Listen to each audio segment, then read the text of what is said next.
قد قامت الصلاة قد قامت الصلاة. الله أكبر الله أكبر لا إله إلا الله. الله أكبر.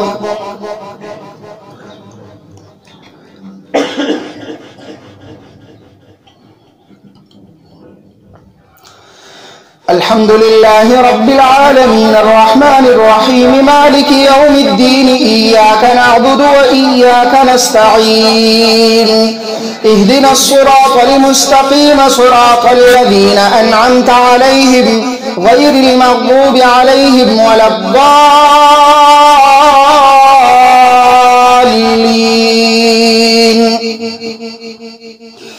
ويقول الإنسان أإذا ما مت لسوف أخرج حيا أولا يذكر الإنسان أنا خلقناه من قبل ولم يك شيئا فوربك لنحشرنهم والشياطين ثم لنحضرنهم حول جهنم جثيا ثم لننزعن من كل شيعة أيهم أشد على الرحمن عتيا ثم لنحن أعلم بالذين هم أولى بها صليا وإن منكم إلا واردها كان على ربك حتما مقضيا ثم ننجي الذين اتقوا ونذر الظالمين فيها جثيا. وإذا تتلى عليهم آياتنا بينات قال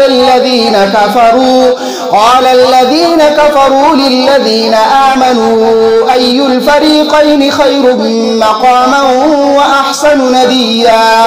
وكم أهلكنا قبلهم من قرن هم أحسن أثاثا ورئيا.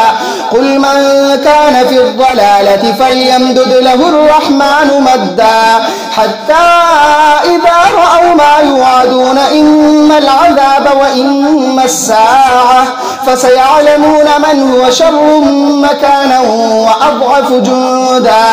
ويزيد الله الذين اهتدوا هدى والباقيات الصالحات خير عند ربك ثوابا وخير مردا.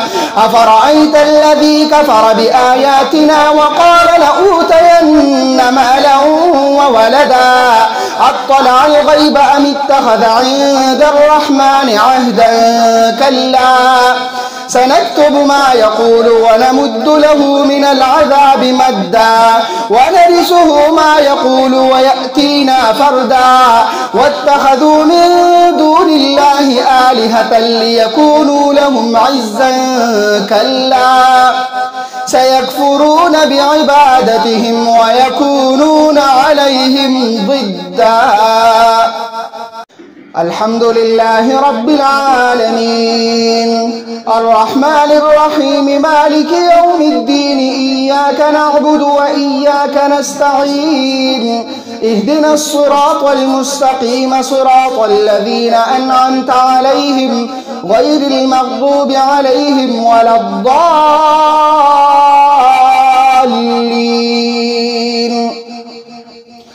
ألم تر أنا أرسلنا الشياطين على الكافرين تؤزهم أزا فلا تعجل عليهم إنما نعد لهم عدا.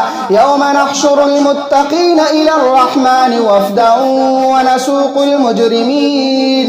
ونسوق المجرمين إلى جهنم وردا. لا يملكون الشفاعة إلا من اتخذ عند الرحمن عهدا وقالوا اتخذ الرحمن ولدا لقد جئتم شيئا إدا. تكاد السماوات يتفطرن منه وتنشق الأرض وتخر الجبال هدا أن دعوا للرحمن ولدا وما ينبغي للرحمن أن يتخذ ولدا. إن كل من في السماوات والأرض إلا آتي الرحمن عبدا لقد أحصاهم وعدهم عدا وكلهم آتيه يوم القيامة فردا. إن الذين آمنوا وعملوا الصالحات سيجعل لهم الرحمن ودا فإنما يسرناه بلسانك لتبشر به المتقين وتنذر به قوما لدا. وكم أهلكنا قبلهم من قرن هل تحس منهم من أحد أو تسمع لهم ركزا.